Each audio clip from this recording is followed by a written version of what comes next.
Welcome everybody to Bedbug TV. I'm your host, Jeff White. And in this episode I want to talk to everybody about traveling bedbug free.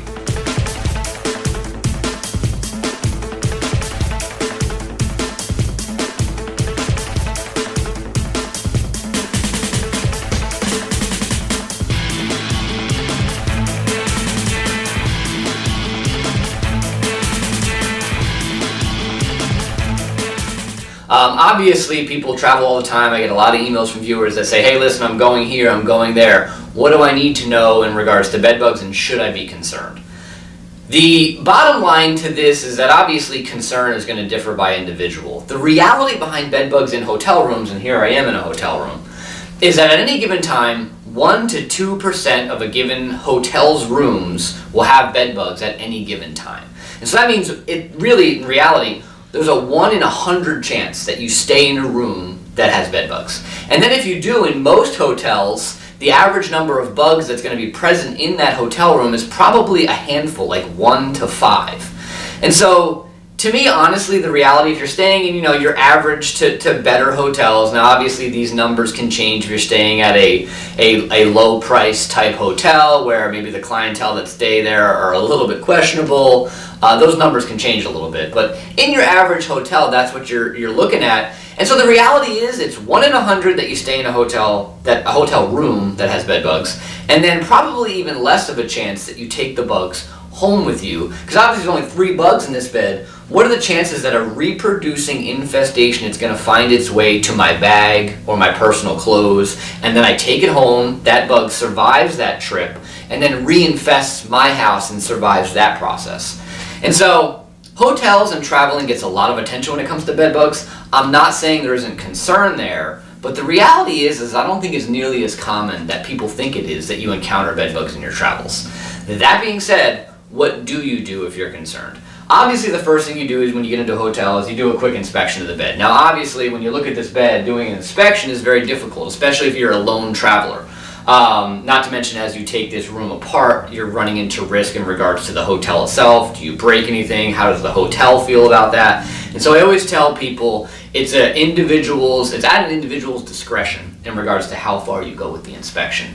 If you want to do something very simple, you're just going to check the edges of the headboard. You're going to check the underside of the box spring, the areas that you can see without actually moving that bed. If you're going to start moving the bed around and standing it up, understand that you're taking on your own liability in regards to doing that. But the bottom line is you're looking for the bugs itself and or the spotting. Now, me personally, all I look for is a really bad infestation. So I might do what I just explained, just really cursorial, just on the surface of things, to make sure I'm not staying in a room that has a bad problem. Although rare, it can happen. That being said, if there's only 3 bugs in this bed, what are the chances that you, or me, as a knowledgeable professional, find those 3 bugs? Very difficult. And so that's why I always explain to people, listen, you can do a visual inspection. I'm not saying not to do a quick one, but the reality is it's very easy to miss those things, and there may not be anything that you can do to find that. And so when you wake up the next morning, obviously watch for bites, watch for the signs and symptoms of bed bugs. I do know some people that will install monitors in the rooms when they travel. Now, I don't think it's a bad thing to do. Here you've got your active volcano, which is your volcano monitor with your active lure. You put the lure inside of it. And it will increase the chance that this detects bugs. I designed these, and so you can go out and do research in regards to other monitors that might be on the market. But what you can do is you can take these and you can put them under the bed, let's say 2 per bed in a hotel room, and have them there for your stay or the length of your stay. Now, we know that it's going to take more than a couple days for these monitors to detect a majority of infestations. But some people like to say, you know what, I'm going to do it, and if I catch a bug while I'm there, now I know there were bed bugs there. But I know that not catching bugs in these monitors does not necessarily mean bugs weren't there. It can miss here and there, and so it does happen, especially in that short of a time frame.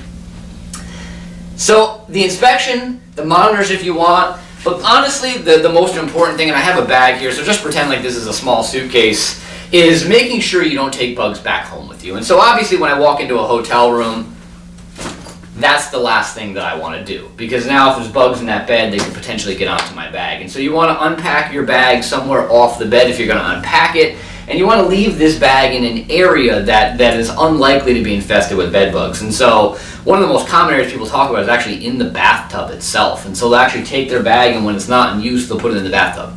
Bathtub is obviously very uncommon in regards to infestation, so that may be one of the safest places to put the bag. Underneath the sink in a room is another good place that, is unlikely to be infested. The bottom line is you want to put this in an area you don't think bed bugs are, so that way, God forbid you stay in this room, remember the really most important thing is not taking them home with you. And so put the bag in an area that's unlikely to be infested. And then when you return home, you want to launder all your clothes in a hot dry cycle. You don't even need to wash them theoretically, or hot wash, hot dry. And that will kill any bugs or eggs on it. And then the bag itself is always the trick in regards to when you return home. What do I do with my bag? Just know we'll link a video in the description. The bag itself is a whole 5-minute topic. There's really no easy answers for what to do with the bag. You can store it in a plastic bag until the next time you travel. You can do a visual inspection, and maybe some will be uncomfortable. Some will be comfortable with just that, and they make portable heating units that you can use. And so the bottom line is those are the things you want to be thinking about. Visual inspection, monitoring, making sure you're storing the bag in areas that aren't likely to be infested, and then addressing your personal items when you return home.